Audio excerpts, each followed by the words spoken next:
আমাদের জীবনে অনেকের কষ্ট আছে না সিরাজগঞ্জের ভাইরা? তোমরা কথা কও না কেন? সবার কষ্ট আছে না আমাদের মনে? আচ্ছা, আমার ডান হাত দেখেন তো।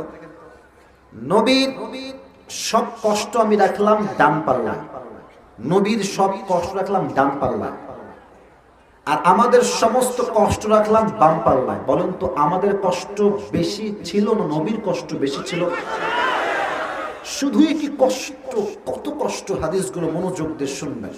বলেন তো আপনারা উত্তর করবেন, কেউ বাদ যাবে না, উত্তর করেন। নবীজির মায়ের নাম কি ছিল? হ্যাঁ, নবীজির বাবার নাম কি ছিল? আচ্ছা, রাইট আনসার। নবীজির দাদার নাম কি ছিল সিরাজগঞ্জের ভাইয়ারা? জানেন তো, করেন না কেন? নাম কি? আব্দুল। আরো কিছু প্রশ্ন আছে। নবীজির চাচার নাম কি ছিল? Right answer. এবার আছি বইয়ের